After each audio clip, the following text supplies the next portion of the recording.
my name is Christy. I am the registered dietitian at the Armpire and District Family Health Team.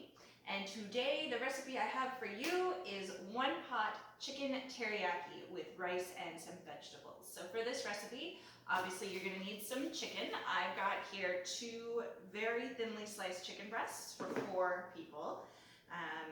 Like I mentioned a couple videos ago, the way I like to use meats like chicken, which do tend to be a little bit more on the expensive side, particularly if you're using skinless, boneless chicken breasts like I have here, slice them very, very thin, and you can actually spread them out over more people and get more servings out of them, because half a chicken breast is more than enough per person if you balance it out with some good grain and some good vegetable. So you're going to need that for your protein. We are going to make some seasoning with some chopped garlic and ginger. You're going to need some soy sauce, ideally low sodium if you can find it, some brown sugar, some sesame oil, some cooking oil, some rice. You do need to use a long grain white rice for this recipe. Brown rice, because it cooks a little bit more slowly, actually won't cook all the way through in this one pot recipe. So the best long grain white rice to use is actually what's called a parboiled rice. You can also find it called converted rice, and that will work very nicely. And it's nice and sort of lower on the glycemic index as far as white rice goes, so you can use that. And then you are going to need a bag of frozen mixed vegetables. Any blend you like will work. This is an Asian style blend. I thought would go nicely with the teriyaki, so that's what I'm going to use today. But whatever you have on hand in your freezer would work, and you can in a pinch, if you've got fresh vegetables around but no frozen ones, throw your fresh ones in. That will work just fine as well. So what we're going to start with is we are going to make our sauce. So you're going to need a bowl. You're going to add 2 tablespoons of brown sugar. And this is a really simplified teriyaki sauce that we're making here. This isn't necessarily traditional. We're adding a 1/4 cup of soy sauce.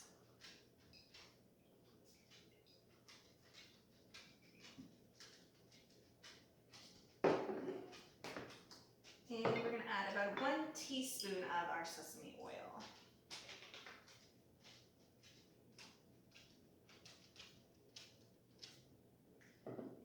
Stir and try to dissolve as much of the brown sugar as you can. Don't worry too much if some of it settles at the bottom. We're going to give it a quick stir before we add it into our recipe anyway. I'm just going to give this a mix, and we're going to set it aside until we're ready to use it. Now, to make this recipe, it is made in one pan, which is always nice if you're like me and you really dislike doing dishes. What you're going to need is some type of skillet like this, with a lid. It's really important that your skillet does have sort of a nice tight fitting lid. Otherwise too much of your liquid will evaporate out and you might end up with some crunchy rice bits, which nobody likes. So I'm just going to flip the camera back here so I can show you how to throw this dish together. So we've got our skillet here. I'm heating over medium-high heat. We are going to add in our cooking oil here, let that heat up, and then we're going to start heating through our garlic and our ginger. So I'm going to add a couple teaspoons in here. All right, our oil should be nice and hot now. I'm going to add our diced up, or I guess our minced up garlic and ginger. So this is 2 cloves of garlic and about a teaspoon or so of ginger. That in there. And we're just going to cook that for a minute or so until it becomes nice and fragrant. And we can smell all of that deliciousness. Now that I can smell our garlic and our ginger, I'm going to add my thinly sliced chicken breast. I like to use chicken in a recipe like this because it is a really good lean protein. Most of the fat in chicken is actually found in the skin. So when you have this skinless, boneless chicken breast, you've removed a lot of that saturated fat from your chicken, which of course is the type of fat that does put up your cholesterol. So using a nice lean protein like this is a really good way to make your recipe a little bit more heart healthy than say if we were using a beef or a pork in this type of dish. So what we're going to do is we don't have to fully cook our chicken, but we are going to cook it, just brown it on the outside. It will finish cooking once we add our rice. We want to give it a little bit of a head start. One thing I will caution you on when you are cutting up your chicken, another good reason to have it sort of in nice thin strips is you can ensure that it's going to cook all the way through in your recipe. If you have bigger, sort of thicker lumps of chicken in your recipe, you may find that some of the bigger chunks don't quite cook all the way through with your rice, and that is not good.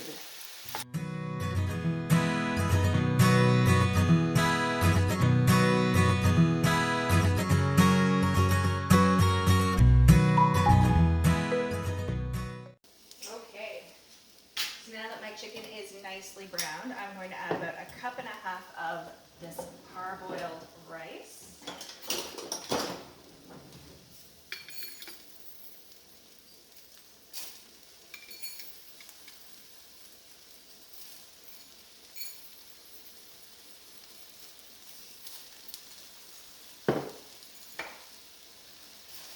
We're going to let that toast just a little bit.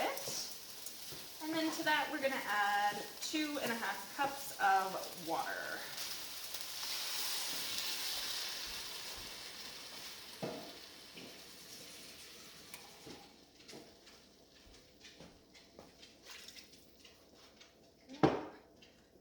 Give it a quick stir just to sort of loosen any rice that has stuck to the bottom of your skillet. We're going to bring this up to a boil, then we're going to reduce to a simmer, cover, and let it sit for 10 minutes. We've got a nice rolling boil going here, so I'm going to reduce this down to low to simmer. Pop a cover on that, and we are just going to let this cook for about 10 minutes. All right, so the next step, we're going to very briefly lift up this lid and add in a couple good handfuls of our frozen vegetables.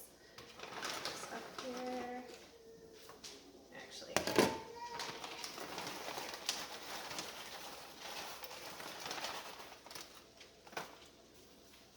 I'm just going to put the whole bag in there. Like that. I'm going to put the lid right back on top, and we're going to let it wait for another 5 minutes. All right, so this has been resting for 5 minutes. Next step, super simple. All we're gonna do, just turn off the heat and let this rest. Okay, so last step now, we're just gonna give our sauce that we made a quick stir to get that sugar moving at the bottom. Remove your lid and pour the sauce over all your chicken, rice, and vegetables.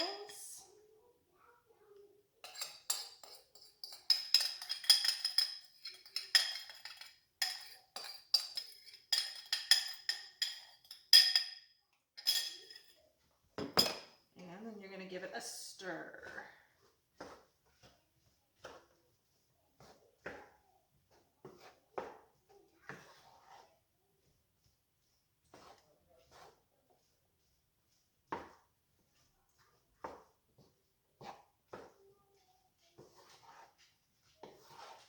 Making sure you're coating all of your rice in the teriyaki sauce, and that everything is getting a little bit of flavor.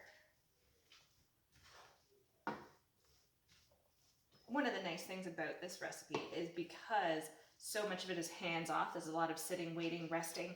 You can kind of hop back and forth between cooking and doing other activities. I've been running back and forth to my computer and answering emails and messages.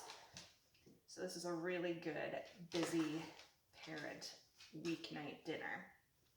All right, so my sauce is fully mixed in here. I'm just gonna pop the lid back on, and for one final time, I'm gonna give it 5 minutes to rest. And then this is ready to serve. And here we have it all ready to serve. I had some leftover cilantro in the fridge, so I tossed a little bit of that on top, and looks pretty tasty. It looks like a good balanced meal. We've got some lean protein, some grain, and a lot of tasty and nutritious vegetables.